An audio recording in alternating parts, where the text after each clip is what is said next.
Selamat pagi dan selamat hari Sabat kepada semua rekan-rekan pendengar dimanapun Anda berada, di Sabah, di Semenanjung Malaysia, di wilayah persekutuan, atau di mana sahaja Anda. Kiranya Tuhan bersama dengan saudara-saudara dalam siri pelajaran Sekolah Sabat yang ketiga dalam kuarter kedua tahun 2021. Bersama saya pada hari ini adalah Pastor Ferdinand Sawanai. Beliau adalah pengarah pelayanan belia di Sabah SD Mission, dan bersama juga dengan saya Pastor Frankie Abidin. Beliau adalah pengarah di dalam penerbitan di Sabah SD Missions, dan saya Pastor Evin Karau, pengarah Sekolah Sabat dan pelayanan pribadi. Sebelum kita mulakan diskusi kita pada pagi hari Sabat yang indah ini, saya ingin menjemput Pastor Frankie untuk mendahului kita dalam doa. Silakan Pastor. Baik, mari kita berdoa. Tuhan Bapa kami yang bersemayam di dalam surga, kembali kami datang ke hadirat Tuhan mengucap syukur dan berterima kasih karena Tuhan siap untuk bersama dengan kami melalui hikmat dan pengertian akal budi dari surga, sehingga kami dapat boleh membagikan, membahas, dan mempelajari firman Tuhan melalui pelajaran Sekolah Sabat pada Sabat kali ini.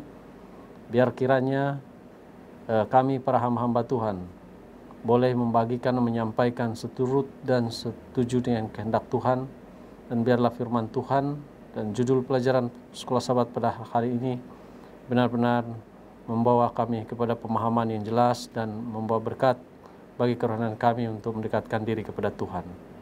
Pimpin kami dari awal hingga akhirnya Tuhan, biar nama Tuhan dipermuliakan. Ampuni kami Tuhan, kami sudah berdoa dalam nama Yesus. Amin.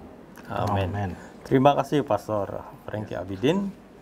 Dalam program Hope Channel Sabah pada pagi hari ini, judul Sekolah Sabat ataupun tajuk Sekolah Sabat kita adalah semua generasi akan datang, atau di dalam bahasa Inggrisnya adalah all future generations, di mana ayat hafalan terdapat di dalam Kejadian 6 ayat 8. Tetapi Nuh mendapat kasih karunia di mata Tuhan.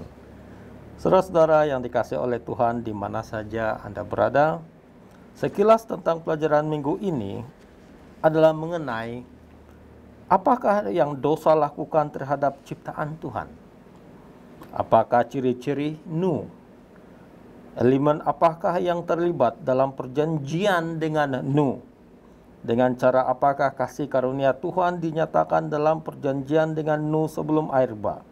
Apakah yang perjanjian Tuhan buat dengan umat manusia setelah air bah ajarkan kita tentang kasih sejagatnya untuk kita? Saudara-saudara yang dikasihi oleh Tuhan, apabila kita bercakap tentang peristiwa air bah dan Nuh, kita diingatkan kembali tentang dosa. Dosa umpama bakteria yang kecil, tetapi apabila dibiarkan, bakteria itu boleh bercambah atau berkembang dalam perkembangan yang tidak kelihatan oleh mata kasar, tetapi ia berkembang dengan sangat drastik, berlipat kali ganda dalam satu masa. Dosa juga demikian, saudara-saudara. Dosa telah berkembang di dalam kehidupan manusia. Dan akibat daripada dosa itu, kita melihat kejadian yang terjadi di dalam Kejadian pasal yang ke-6, di mana air bah telah menjadi bahagian yang tidak terlupakan di dalam kehidupan manusia. Pagi hari ini saya ingin bertanya kepada Pastor Ferdinand, ya.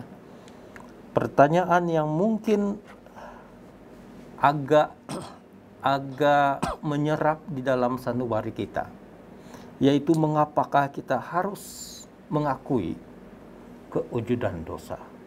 Karena ramai sekali agama di dunia ini, world religions, mereka tidak mempunyai kamus tentang dosa. Dosa itu seakan-akan tidak wujud. Hanya yang wujud adalah baik dan yang jahat. Sebagai orang Advent, sebagai orang Kristen, Pastor Ferdinand, mengapa kita harus mengakui kewujudan dosa ini seperti bakteria yang saya sudah maklumkan tadi? Silakan, Pastor. Oke, terima kasih Pastor Erwin dan kepada semua anggota yang bersama-sama dalam rancangan ini. Satu pertanyaan yang sangat mendasar, sangat penting untuk kita kupas. Walaupun persoalan tentang dosa ini adalah satu hal yang kita paham. Tetapi seperti yang dikatakan tadi, tidak semua orang sependapat dengan kita bahwa kita adalah manusia yang telah jatuh ke dalam dosa. Nah, kita menggunakan sebentar tadi perumpamaan tentang bakteria, bagaimana dosa itu merebak. Dan satu lagi perumpamaan yang boleh kita gunakan adalah kalau kita umpamakan dosa itu sebagai penyakit, ya, penyakit. Dan sesuatu penyakit itu atau seseorang yang mengalami sesuatu penyakit, dia hanya akan mencari penawar atau obatnya kalau dia mengakui yang dia ada penyakit tersebut. Jadi kalau dia selagi dia tidak mengakui kewujudan penyakit itu dan dia rasa dia oke, dia menafikan kewujudan masalah tersebut, dia akan kata tidak perlu obat.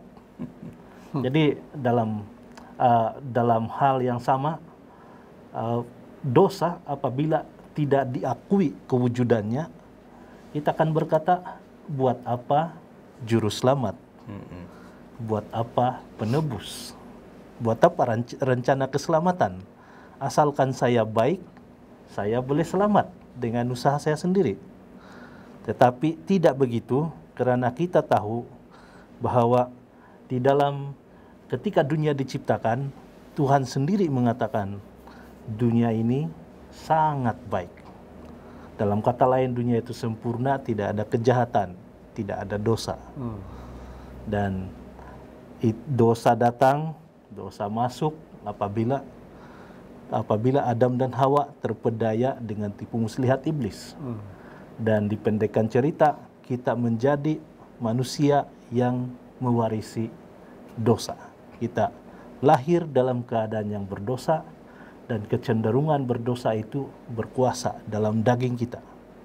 Dan kita pastinya selagi kita tidak mengakui kewujudan dosa ini, kita tidak akan mencari penawarnya.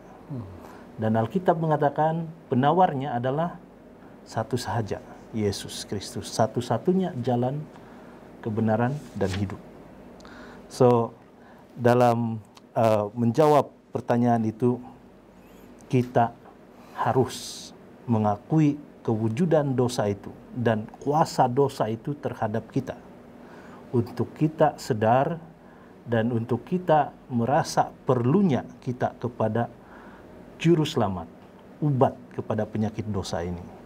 Jadi saya percaya dengan kesadaran itu, dengan pengakuan itu, peluang atau jalan untuk menyelamatkan kita sudah terbuka lebar untuk Roh Kudus masuk dan membawa kita kepada kebenaran yang sebenar, yaitu Yesus sebagai juru selamat kita.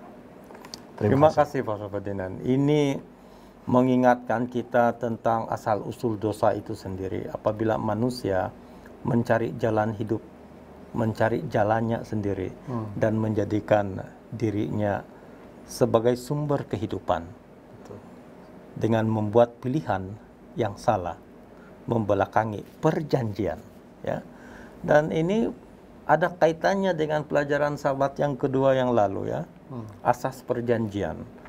Kewujudan dosa adalah berkaitan dengan apa yang Pastor Ferdinand katakan tadi, apabila manusia itu membelakangi Tuhan, ya, dan dosa tidak dapat ya, seperti luka dipotong, luka itu akan sembuh sendirinya.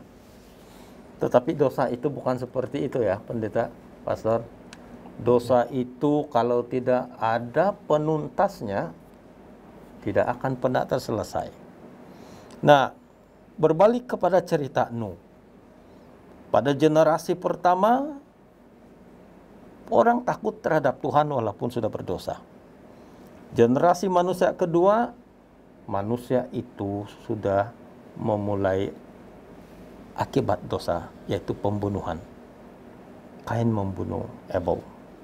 Dan generasi yang seterusnya, generasi demi generasi, manusia itu semakin lama semakin ganas dia. Ya. Aturan kehidupan tidak lagi digunakan pakai. Sehinggalah generasi ke-8, manusia sangat menyukai pertumpahan darah. Sehingga Tuhan berkata, Rohku tidak selama-lamanya bersama dengan manusia. Nah, pertanyaan yang kedua yang ingin saya bagikan kepada Pastor Frankie Abidin adalah, siapakah Nuh dan mengapa Tuhan membuat perjanjian dengan dia? Kan ini berkaitan dengan dosa. Yes. Dan kita tahu bahwa Nuh adalah orang yang benar pada waktu itu. Mengapa dan kenapa Tuhan memilih Nuh? Siapakah dia sehingga Tuhan memilih dia? Baik, terima kasih Pastor Erwin, dan selamat sahabat kepada semua penonton yang ada di mana saja ketika ini. Memang kelanjutan dari pembahasan yang Pastor Ferdinand sudah sampaikan tadi, yang kewujudan dosa itu harus kita terima, ya, kita terima. Tetapi kita bersyukur karena ada satu cara bagaimana Tuhan mau menyelesaikan masalah dosa itu. Jadi sebelum saya menjawab pertanyaan siapa Nuh itu, saya senang untuk menyatakan di sini terlebih dahulu bahwa manusia itu memiliki apa? Dia memiliki kecenderungan hati yang jahat, melakukan kekerasan seperti yang Pak Servin katakan tadi, semakin jahat dan semakin suka pembunuhan dan sebagainya. Itu bisa kita lihat di Kejadian 6 ayat 5 dan di ayat 11 juga. Jadi artinya dosa itu bekerja semakin hari semakin jahat dan semakin buruk. Itulah sifat dosa. Jadi sekarang manusia dapat melihat itu nyata seperti zaman Nuh lah kita katakan. Itu sebabnya saya ingin mau jelaskan di sini siapakah Nuh ini. Jadi saudara-saudari, dosa tidak bisa disembuhkan sendiri seperti luka yang akan sembuh oleh tumbuh sendiri, karena memang ada kemampuan kemampuan dalam tubuh untuk menyembuhkan atas luka tersebut. Jadi dosa itu, sifat dosa itu tidak akan pernah puas. Kalau mau, dia mau terus merebak dan akhirnya musnah. Nah, itulah impian dosa ini. Ada 7 dosa itu. Iya, itulah dosa itu. Jadi Allah memilih untuk memusnahkan dosa dan orang berdosa yang tidak mau bertobat dengan satu cara, air bah. Jadi itu sebabnya Allah sangat membenci dosa dan dia akan binasakan, Tuhan akan binasakan itu dengan apa? Dengan air bah. Itu sebabnya di Kejadian ayat 9 katakan, di tengah-tengah semua ayat tentang kejahatan dunia sebelum air bah, Nuh menonjol berbeza dengan orang-orang di sekelilingnya. Nah, dikatakan di sana bahwa kalau kita perhatikan dalam siapakah Nuh di sini, Nuh itu adalah seorang yang benar, kan? Tadi Pak Servin kata dia benar, tidak bercela, bergaul dengan Allah. Jadi rahasia Nuh hidup benar dan tidak bercelah di tengah dunia yang begitu jahat itu adalah karena apa? Karena Nuh bergaul dengan Tuhan. Berjalan bersama Tuhan. Berjalan bersama dengan Tuhan. Jadi Nuh memiliki hubungan apa? Dia memiliki hubungan yang menyelamatkan dengan Tuhan. Dan dia juga seorang yang dapat bekerja sama dengan Allah. ya, bekerja sama dengan Allah. Nuh juga adalah seorang yang mendengarkan, menuruti suara Tuhan serta percaya kepadanya. Tapi Artinya Pastor, ya, Nuh ini mengakui kewujudan dosa seperti Pastor Ferdinand katakan oh tadi. iya. Jadi itu sebabnya meskipun Nuh adalah seorang yang dia benar, dia tidak bercela dan bergaul dengan Allah, namun message Tuhan dalam pelajaran Sekolah Sabat kali ini mengatakan bahwa dia masih tetap memerlukan apa? Kasih karunia. Dia masih memerlukan kasih karunia. Kejadian ayat 8 menegaskan bahwa Nuh mendapatkan kasih karunia di mata Tuhan. Jadi kasih karunia yang dimaksudkan di sini adalah berbicara tentang keselamatan. Keselamatan. Jadi Nuh selamat karena dia mendapatkan kasih karunia dari Tuhan, bukan karena apa yang dia lakukan. Jadi satu-satunya cara Nuh untuk melakukan menerima ataupun menanggapi dosa itu adalah dengan cara datang kepada Tuhan dan menuruti kepada Tuhan. Ya. So intinya di sini adalah Nuh selamat itu bukan karena dia orang yang benar. Dia bukan orang yang benar karena dia tidak bercela, tetapi karena dia semata-mata mendapat kasih karunia Tuhan. Nah, ini yang terjadi dengan Nuh. Dia bergaul dengan Allah. Jadi intinya Nuh mendapatkan kasih karunia itu sehingga dia dapat hidup benar. Itu karena ketekunan Tuhan. Jadi dia benar, dia bergaul dengan Tuhan, dia tidak bercacat celah oleh karena dia memerlukan karunia Tuhan. Demikian halnya juga dia boleh menerima perjanjian ini dengan Tuhan. Berjanji. Kemampuan Nuh itu dan bersama keluarganya sangat luar biasa pada saya, karena pada zaman waktu itu manusia sudah benar-benar jahat di mata Tuhan. Kawin mawin, cerai berai, disebut dalam Kejadian pasal 6, juga pertumpahan darah, dan mereka sudah sangat suka pesta pora, makan, minum, dan segala macam. Tetapi Nuh tetap hidup bergaul dengan Tuhan bersama dengan keluarganya. Sebab mungkin sebab itu kira-kira ya kenapa Tuhan buat perjanjian dengan Nuh. Bagaimana Pastor? Apakah itu sebab? Iya, mengapa Tuhan mengadakan perjanjian dengan Nuh? Saya percaya Allah menyatakan perjanjian kepada Nuh untuk apa? Menyelamatkan Nuh dan keluarganya. Jadi saya pikir ini dilakukan Allah karena Nuh itu kan dia mendapatkan karunia Tuhan. Jadi perjanjian ini disebut perjanjian Tuhan terhadap siapa? Perjanjian manusia. Jadi Allah yang saya katakan di sini Allah yang berinisiatif, berinisiatif dan akan melakukan, sementara Nuh apa yang dia bisa lakukan? Hanya Nuh lakukan bersama dengan keluarga hanya menerima, menurut, supaya tidak terjerumus dengan keadaan dunia yang semakin jahat pada waktu zaman Nuh. Termasuk tidak terjerumus di dalam pembinasaan air bah itu. Ya betul. Ada pandangan Pastor Ferdinand tentang ini? Saya sangat tertarik dengan apa yang Pastor Frankie sebut tadi. Tuhan berinisiatif. Ini adalah satu gambaran tentang Tuhan kita yang luar biasa. Kita ini hanya manusia yang berdosa. Dan kalau Tuhan tidak mengasihi kita dengan begitu dalam, dia boleh biarkan kita saja, dia boleh cipta yang baru. Tetapi demi manusia yang dikasihi, yang diciptanya ini, walaupun sudah jatuh ke dalam dosa, Tuhan memberikan perjanjian. Dan seperti yang dikatakan, walaupun Nuh itu dikatakan orang benar, tapi tidak menjamin yang dia tidak ada masalahnya. Ya. Karena dia tinggal dalam Lingkungan, suasana yang memang sangat toksik. Tapi kasih karunia Tuhan itu yang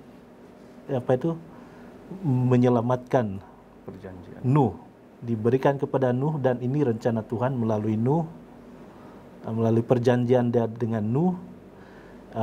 Dia akan membina satu umat yang akan membawa kemuliaan kepada nama Tuhan. Jadi saya percaya perjanjian itu diberikan kepada Nuh sebab inisiatif Tuhan, dan apabila Tuhan berinisiatif, yang responsif itu adalah Nuh dan keluarganya. Ya. Oh, terima kasih. Makna kata meskipun Nuh orang benar di tengah-tengah orang yang tidak benar, kalau Tuhan tidak membuat perjanjian, kebenaran Nuh itu tidak ada artinya. Perjanjian yang Tuhan berikan, menurut saya pada waktu itu, Pendeta Frankie dan Pastor Ferdinand, Tuhan kata, Nuh, saya mau selamatkan kamu, tetapi kamu harus sambut, kamu harus buat sesuatu, yaitu buat Batra. Ya. Jadi Tuhan yang berinisiatif, saya sangat setuju, Tuhan yang berinisiatif. Tetapi Tuhan mempunyai bahagian untuk manusia itu sendiri, membuat Batra untuk keselamatan mereka, atau alat untuk mereka berada di tempat pada saat air bah yang datang ke atas dunia ini. Nah, di perpendekan cerita, kalau kita lihat perjanjian Nuh dengan Tuhan, Nuh telah membina Batra. Ya. Dan Nuh dan keluarganya selamat daripada air bah yang menguasai bumi ini dan dan membinasakan semua yang hidup pada waktu itu. Nah, ada satu pertanyaan yang terngiang-ngiang di dalam pikiran saya, Pastor Ferdinand, yaitu mengapakah Tuhan setelah air bah dia buat satu covenant, dia buat satu perjanjian yang baru kepada manusia itu, yaitu dia mengatakan bahwa pelangi akan menjadi tanda perjanjian.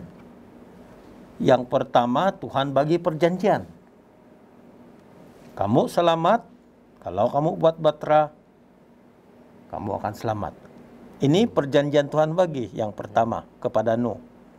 Setelah kebinasaan itu telah terjadi dan Nuh akhirnya berjaya diselamatkan bersama keluarganya dan sebahagian binatang pada waktu itu, Tuhan bagi satu tanda lagi, yaitu pelangi.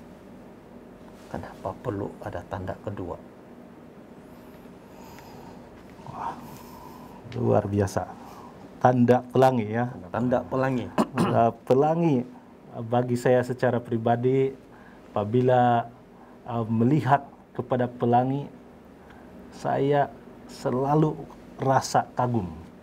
Akan sentiasa hadir rasa kagum kepada pelangi ini yang ada di awan dengan colorful, warna-warni yang indah.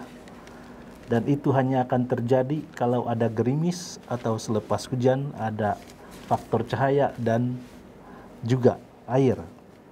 Nah, ini yang harus kita ingat. Perjanjian yang kedua ini, ataupun perjanjian yang ini, walaupun menggunakan perkataan Hebrew yang sama, yaitu berit, tetapi dia bersifat bukan spesifik kepada Nuh dan keluarga saja, tetapi lebih kepada universal.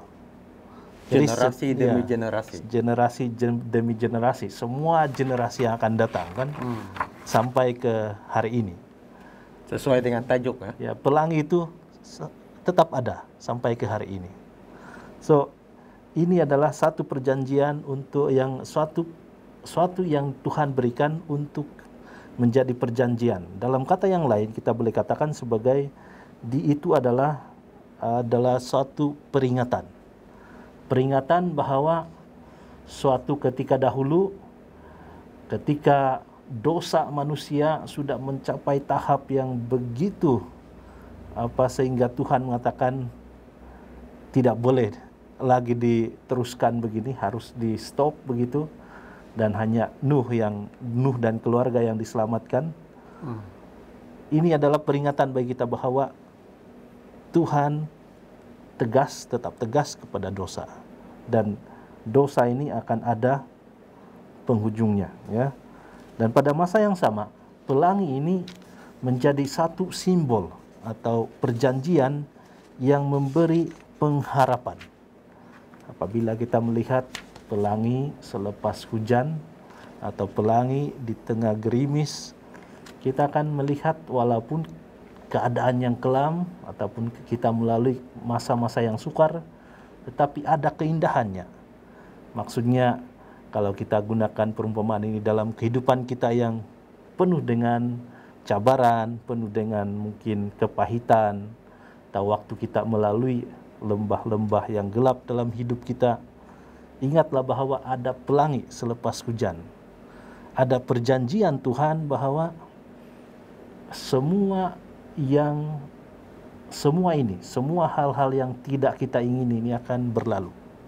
So, dalam perjanjian ini, perjanjian yang bersifat universal, dia menjadi satu peringatan bagi kita bahwa dosa dan akibat dosa itu memang sangat mengerikan, tapi pada masa yang sama mengingatkan kita kepada janji atau pengharapan kasih karunia Tuhan yang menyelamatkan.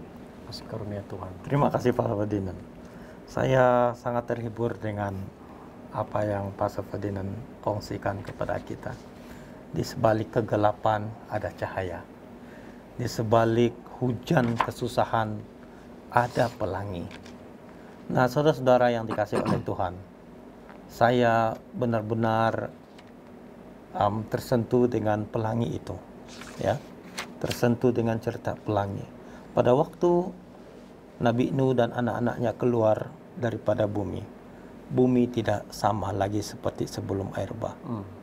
Mengingatkan kita betapa buruknya dosa itu masuk ke dalam bumi dan masuk ke dalam kehidupan manusia. Sehingga Tuhan yang tadinya mengatakan seluruh yang Dia cipta sungguh amat baik, setelah masuk bab dosa ke atas bumi, kejadiannya juga sungguh amat buruk, berlawanan dengan sungguh amat baik. Nah, Tuhan menurut Kejadian 9 ayat 13, busurku atau pelangiku kutaruh di awan supaya itu menjadi tanda perjanjian antara aku dan bumi. Seperti Pak Ferdinand katakan tadi, Ya. turun temurun. Mula dia kata, busurku, perjanjian aku dan engkau, Nabi Nuh dan keturunanmu. Tetapi ayat yang ke-13 dia lebih lanjutkan lagi. Pastor Ferdinand katakan berit, tapi berit yang perjanjian yang bersifat everlasting, bersifat turun temurun, bersifat selagi ada bulan dan bintang, selagi ada bumi ini, sifat itu, perjanjian itu akan ada.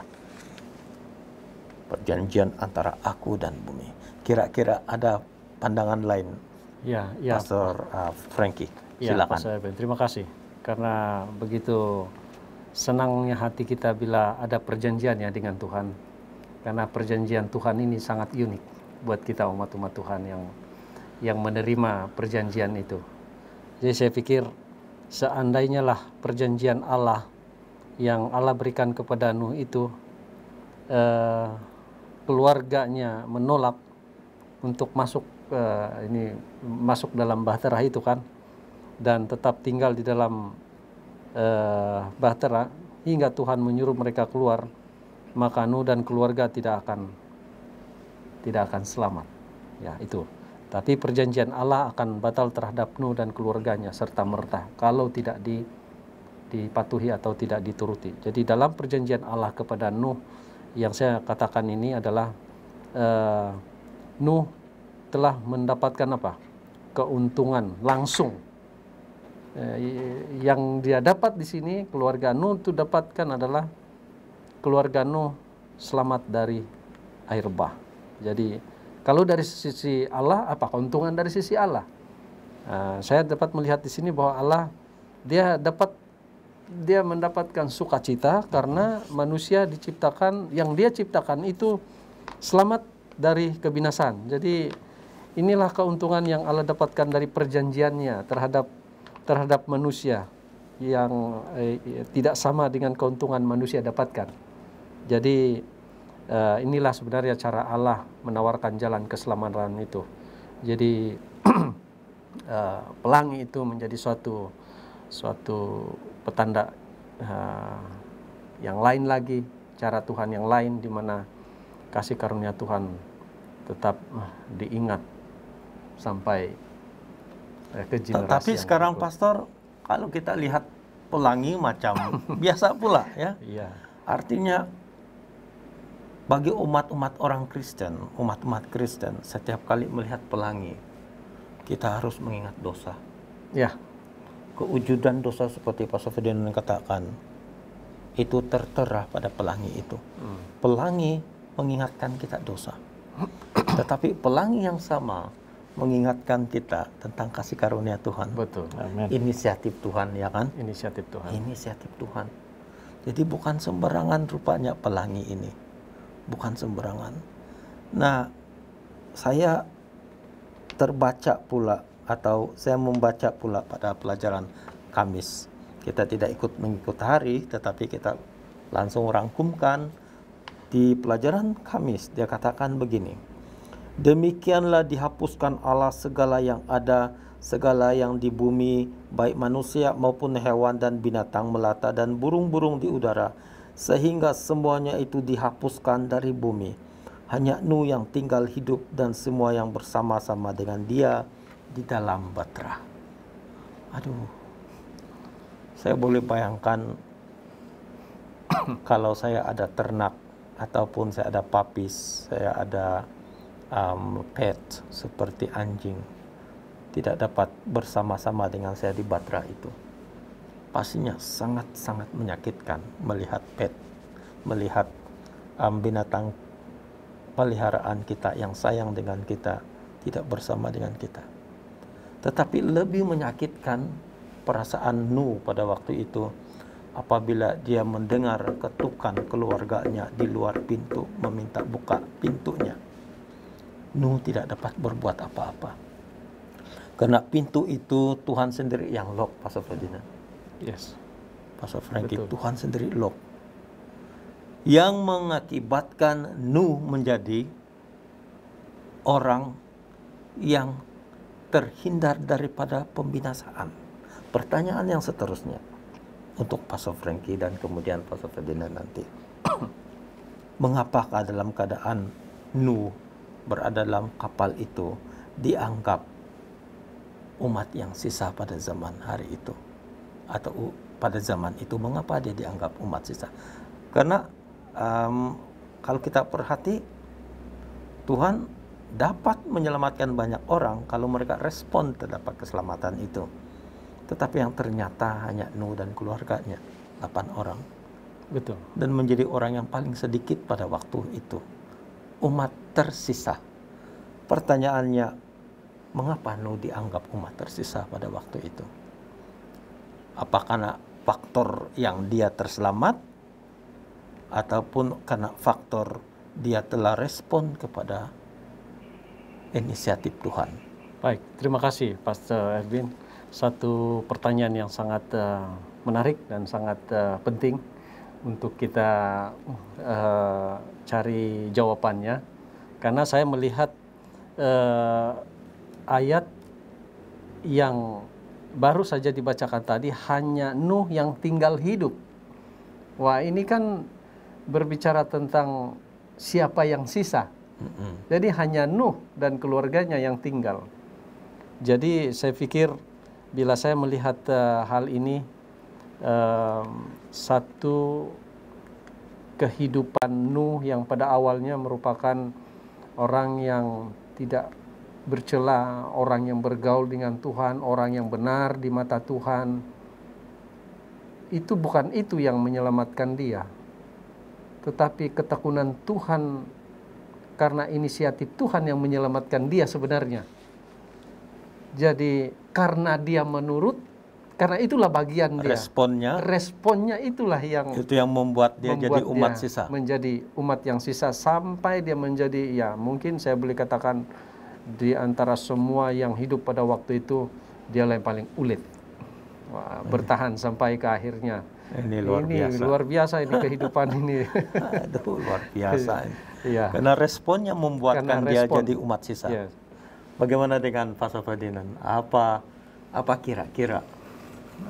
Ya, hanya untuk menyambung sedikit, ini juga mengingatkan kita bahwa hanya bahtera yang disediakan Allah yang menjadi alat untuk menyelamatkan manusia itu. Jadi kalau kita aplikasikan ini, manusia boleh buat mungkin rakit atau perahu atau ya bahtera pun mungkin. Tapi kalau itu tidak digunakan oleh Tuhan, itu tidak menjadi cara untuk menyelamatkan mereka waktu itu. Ini sudah masuk ke aplikasi ini. Luar biasa. Jadi hanya dalam Kristus, hanya dalam Yesus Kristus, satu-satunya juru selamat, kita menemui jalan kebenaran dan hidup. Hanya melalui cara kerja Kristus saja kita boleh cara Yesus diselamatkan, cara Yesus. Jadi segala kehebatan manusia, kebijaksanaan manusia, kekuatan manusia, walau macam mana pun kelihatan baiknya, kalau itu tidak menurut cara Tuhan, itu sia-sia. Ini mengingatkan saya kepada satu ayat dalam Alkitab, bahwa bukan semua manusia yang memanggil namaku Tuhan, Tuhan akan mendapat masuk dalam kerajaan surga. Ya. Melainkan mereka yang melakukan kehendak Bapakku di surga. Jadi tepat sekali. Kalau kita buat rakit yang bukan kehendak Bapa, kalau kita buat bahtera yang bukan kehendak Bapa, kita tidak juga selamat. Saya pasti pada zaman waktu air bah itu banyak orang telah buat bahtera. Saya rasa begitu. Iya. Sebab dorang nampak idea idea Nabi Nuh, mereka juga mungkin berusaha untuk membuat rakit. Mungkin lebih canggih lagi ya. Lebih canggih lagi. Ya. Kita tidak tahu, tapi mereka orang pintar-pintar pada waktu itu. Iya. Tapi tidak yang selamat. Alkitab katakan semua yang bernafas, yang terbang di udara sekalipun, selesai yang tidak ada dalam bahtera. Nah, kita masuk kepada bab aplikasi yang terakhir, kesimpulannya. Ya. Melalui pelajaran yang berjudul semua generasi akan datang dengan ayat hafalan, tetapi Nuh mendapat kasih karunia di mata Tuhan. Kira-kira, Pastor Frankie, kira-kira apa aplikasi yang kita dapat dari pelajaran hari ini untuk kita aplikasikan minggu akan datang? Baik, terima kasih. Satu pertanyaan yang sangat penting ditinggalkan untuk saya, untuk kita semua dan semua penonton di rumah ya. Ini sangat penting karena ini adalah aplikasi. Jadi saya kira apa yang kita belajar dari kehidupan Nuh, bahwa Nuh sudah diselamatkan karena inisiatif Tuhan, dan hanya usaha manusia itu yang menjadi sukacita bagi Tuhan, karena meresponi apa yang apa yang Tuhan telah lakukan. Jadi hasilnya mereka selamat dan tidak dibinasakan. Jadi tanda dari generasi ke generasi sangat terus-menerus memberikan kekuatan dan pengharapan kepada manusia. Jadi satu hal yang sangat penting bagi kita umat sisa yang saya mau jalani untuk ke depan ini, supaya biasanya kecenderungan bagi yang sisa inilah yang akan cenderung kepada hati-hati dengan soal kesombongan rohani ya. Iya, itu yang saya risau. Karena merasa diri kita hebat, kaya, umat sisa benar, seperti Nuh, dia benar, tidak bercela dan bergaul dengan Tuhan, tapi dia tidak pernah menganggap diri dia tetap meresponi apa yang Yesus lakukan. Bukan itu yang menyelamatkan bagi dia, tapi karena semuanya ketekunan Yesus, pasti susah semua Yesus. Jadi jangan kita sombong. jangan sombong rohani ya. Jangan sombong rohani. Kalau kita orang yang terakhir yang sudah selamat, sombong lagi, waduh, jangan seperti itu. Ini satu peringatan yang Ya. sangat-sangat perlu kita ingatkan, saudara-saudara yang dikasih oleh Tuhan. Kira-kira Pastor Ferdinand, apa pesan dan kesan melalui pelajaran minggu hari ini kepada kita, kepada pendengar di luar sana, tentang apa yang kita lakukan untuk minggu depan, komitmen kita yang kita lakukan, reformasi yang kita harus lakukan. Ya, terima kasih Pastor Erwin. Saya ingin kembali kepada pelangi tadi, karena ya sangat menarik. Pada waktu dunia kita sekarang ini berdepan dengan pandemik, pastinya banyak yang sudah terkesan, malahan mungkin ada yang terkena dengan apa ini di kalangan anggota kita. Dan siapapun Anda kalau pernah kena dengan COVID-19 ini, dan juga kesan-kesan sampingannya seperti ekonomi dan juga macam-macam lagi kesan yang lain, mungkin kita berpikir sampai bila kesusahan ini. Dan kembali kepada pelangi, the next time, ataupun kalau nanti kamu melihat pelangi, tataplah pelangi itu dan ingatlah bahwa walaupun kita ini hanya manusia berdosa yang hidup di dunia yang berdosa, namun Raja segala raja, Yesus Kristus, telah turun ke dunia menjadi manusia dan hidup sebagai manusia dan mati di kayu salib. Bukan untuk suka-suka, tetapi untuk menyelamatkan kita, manusia yang berdosa ini. Betul. Jadi yang tidak berdosa itu telah menanggung dosa-dosa dunia ini. Dan itu yang saya ingin sampaikan untuk kita. Semoga kita percaya perjanjian dengan Tuhan ini, dan terus ikut Yesus sebagai jalan kebenaran dan hidup kita. Waduh, Amin. terima kasih sekali dengan perkongsian yang sudah diberikan oleh rekan panel saya pada hari ini dan pada hari Sabat ini. Dan secara kesimpulannya, saudara-saudara, kita kena bersyukur kepada Tuhan dan kita kena terima conditions untuk kita boleh menjadi umat sisa, yaitu menerima respon panggilan Tuhan untuk melakukan kehendaknya. Jangan sombong rohani. Ya, betul.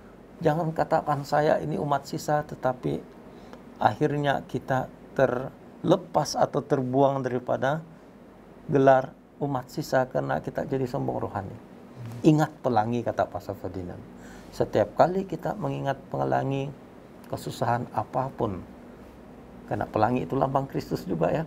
Secara indirect, kesusahan apapun akan terlepas ataupun terhindar, akan berkurangan jika pelangi kasih Kristus itu ada di dalam hati kita. Sekian pada Sabat hari ini, saudara-saudara yang dikasihi oleh Tuhan. Jangan lupa Minggu akan datang kita akan ada satu lagi seri pelajaran yang luar biasa yang bertajuk Perjanjian Kekal. Lebih baik saudara-saudara tidak dapat bersama-sama dengan kami pada hari ini daripada tidak dapat bersama-sama dengan pelajaran yang berikutnya pada Sabat akan datang. Pelajaran keempat, Perjanjian Kekal. Untuk itu saya ucapkan terima kasih kepada Pastor Ferdinand, Sama-sama. Pastor Frankie, karena Sama-sama. kesudiannya Tuhan memberkati. dalam melayani melalui pelajaran Sekolah Sabat Media pada hari ini. Sampai di sini, semoga Tuhan memberkati saudara-saudara yang ada di rumah atau dimanapun Anda berada. Kita memohon Pastor Ferdinand untuk membawa kita di dalam doa sebagai penutup. Silahkan Pastor. Mari kita berdoa. Maha besar, maha kasih Tuhan Bapa kami di surga, Engkau telah memberikan satu perjanjian kepada Nuh dan juga kepada kami. Dengan kasih karunia kami diselamatkan, dan kami percaya bahwa apa yang Tuhan lakukan itu adalah yang terbaik, dan itulah satu-satunya jalan keselamatan bagi kami. Bantu kami ya Tuhan untuk hidup dengan kerendahan hati, sentiasa mengingat bahwa kami hanya manusia yang hidup bergelumang dosa, dan kami tidak dapat mengalahkan kejahatan dengan kekuatan kami sendiri.